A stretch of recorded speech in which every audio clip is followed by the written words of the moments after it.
Good evening all my friends. मैं आज all India बार examination 20th के बारे में बताने जा रहा हूँ। आप सभी को पता है, जो हमारे फ्रेंड्स रिसेंटली पास आउट हुए हैं BLLB या LLB, उनको पहले स्टेट बार काउंसिल में जाकर के अपने को इनरोल कराना है।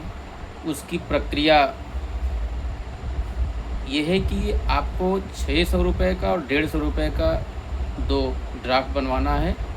आप जिस स्टेट के हैं, अगर आप उत्तर प्रदेश स्टेट के हैं तो यूपी बार काउंसिल के नाम से 600 रुपये का एक ड्राफ्ट 150 रुपये का बना करके 150 रुपये का जो ड्राफ्ट बनेगा वो BCI के नाम से बनेगा, बार काउंसिल ऑफ इंडिया के नाम से।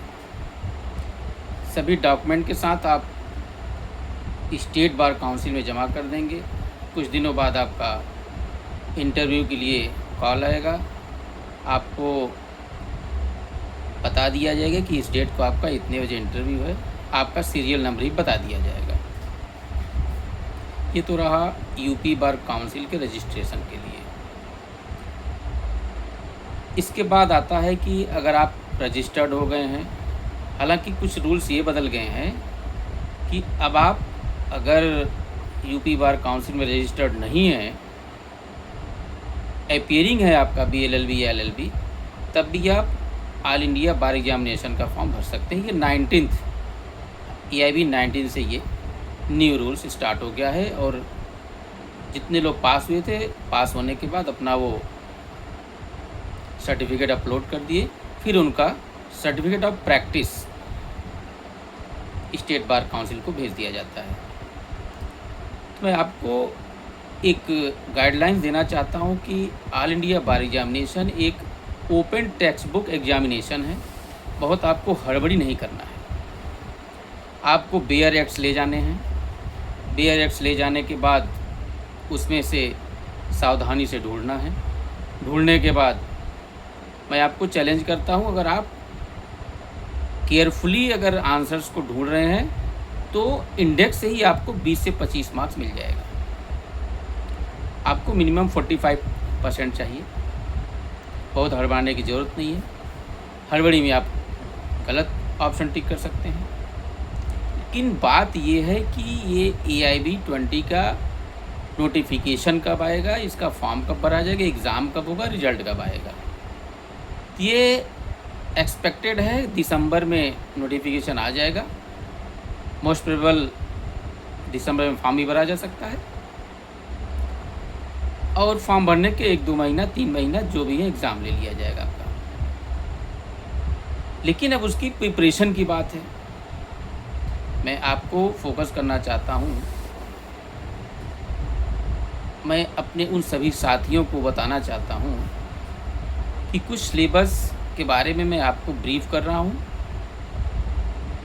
और उसको आप अच्छे से ढंग से तैयार करके जाइए। पढ़े रहेंगे तो ढूंढने में आसानी होगी। एक बार मैं और याद दिला देना चाहता हूँ, ये ओपन टेक्स्ट बुक एग्जामिनेशन है। बहुत हड़बड़ाने की ज़रूरत नहीं है। सिलेबस है constitutional law number 1 constitutional law, जिसमें 10 मार्क्स के आते हैं। आप अच्छे से तैयार करेंगे तो ये 10 मार्क्स आपके फिक्स हैं। हो सकता है कि आप बढ़िया से पढ़ लें तो आपको बहुत ज़्यादा ढूंढने की जरूरत पड़े। कुछ चीज़ें आपको दिमाग में रहेंगी, वो आप टिक लगा ले जाएंगे। लेकिन इतना जानिए, बेयर एक्ट्स आपको ले जाने हैं। नंबर 1 था कॉन्स्टिट्यूशनल लॉ। दूसरा था IPC, इंडियन पीनल कोड। इसका नया नाम है भारतीय न्याय संहिता। अब ये दोनों मिला करके, ये मत सोचिए कि IPC से आएगा या भारतीय न्याय संहिता, उसके करस्पॉन्डिंग सेक्शंस भी आपको लर्न करने होंगे और इसका मार्क्स रहता है 8। अब देखिए, 2 लीडिंग टॉपिक आपको मिल गया, कॉन्स्टिट्यूशनल लॉ और IPC भारतीय न्याय संहिता। 10, 8, 18 मार्क्स।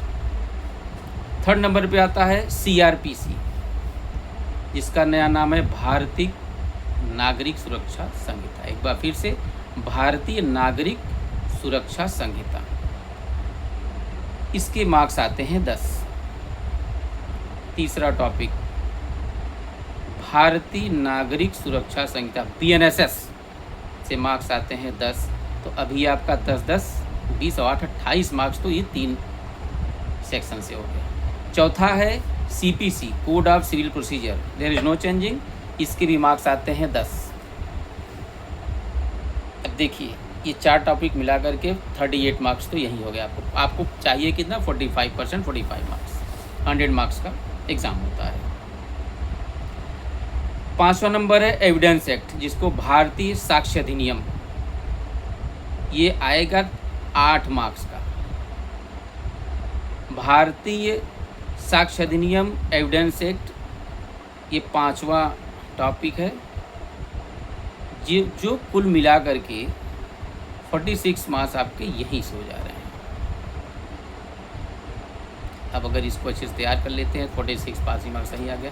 लेकिन ये तो एक मैं आपको बता रहा हूँ मोटी मोटा, मगर अभी और भी चीज़ें हैं जो आपको, ये आपके लीडिंग टॉपिक्स हैं, लीडिंग सेक्शंस हैं, जिसमें से आपके मार्क्स बहुत अच्छे आ सकते हैं। छठा है ADR, alternative dispute redressal including arbitration act, इसके मार्क्स आएंगे 4। 7वां है फैमिली लॉ, इसके मार्क्स आएंगे 8। पब्लिक इंटरेस्ट लिटिगेशन PIL, इसके मार्क्स आएंगे 4। एडमिनिस्ट्रेटिव लॉ मार्क्स आएंगे 3। Professional ethics and cases of professional misconduct under bar council of India rules, बड़ा important है, जो एडवोकेट एक्ट के तहत बताया जाता है कि हाँ इनकी क्या, एडवोकेट की क्या कर्तव्य है। तो ऐसे लीडिंग टॉपिक्स हैं, आपको बहुत ध्यान देना होगा। कंपनी लॉ 2 मार्क्स के आते हैं, एनवायरमेंटल लॉ 2 मार्क्स के आते हैं, साइबर लॉ 2 मार्क्स के आते हैं, labour and industrial law 4 marks के आते हैं। Law of tort including motor vehicle act and consumer protection law 5 marks. Law related to taxation 4 marks, law of contract specific relief property laws negotiable instrument act 8 marks, land acquisition act 2 marks, intellectual property laws 2 marks का, total 100 marks का ये आपका syllabus रहा। लेकिन आपको मैं leading sections बता दिया हूँ। लीडिंग सेक्शन एक बार फिर से सुन लीजिए। लीडिंग सेक्शन हमारा है, पहला number constitutional law 10 marks, constitutional law 10 marks का है। आईपीसी को आप जानते हैं, भारतीय न्याय संहिता, इसके करस्पॉन्डिंग सेक्शन भी आपको पढ़ रहे होंगे, ये 8 मार्क्स का है। CRPC भारतीय नागरिक सुरक्षा संहिता BNSS, करस्पॉन्डिंग सेक्शन भी पढ़ लीजिएगा। इसमें पूछा जा सकता है कि CRPC का अब नया सेक्शन क्या है, जिसको करस्पॉन्डिंग सेक्शन बोलते हैं, इसको पढ़ना होगा। ये भी आपका मार्क्स आता है 10।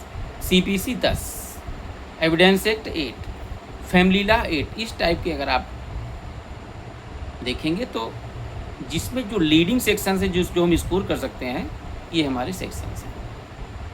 ओपन टेक्स्ट बुक है, बहुत हड़बड़ाने की ज़रूरत नहीं है। केयरफुली आप पेपर स्टडी कीजिए, अफवाह पे मत ध्यान दीजिए, क्योंकि आसपास बुक्स लेकर के बहुत लोग इधर उधर की, ये है मेरा C, मेरा D, मेरा P, मेरा Q, ये सब करते रहेंगे। अगर आप इस चक्कर में पढ़ेंगे तो आपका एग्ज़ाम अच्छा नहीं जाएगा। आपको बेयर एक्ट्स रखना है, उसी बेयर एक्ट पे फोकस करना है। उसमें से पहले आप क्वेश्चन स्टडी करिए, क्वेश्चन रीड करने के बाद आप इंडेक्स पे जाइए, इंडेक्स से 50% हेल्प आपको मिल जाएगा। उसके बाद आप समझ बूझ करके टिक लगाइए। धन्यवाद उन सभी को जो ऑल इंडिया बार एग्जामिनेशन के फॉर्म को भरना चाहते हैं और क्वालिफाई होना चाहते हैं। अभी मैं और बहुत सी चीज़ें आपको बताऊंगा, हो सकता है मैं इसका क्लास भी आपको लूँ कि यहाँ कैसे कैसे क्या करना है। धन्यवाद। मैं Awadhesh Tiwari, advocate, high court, Allahabad.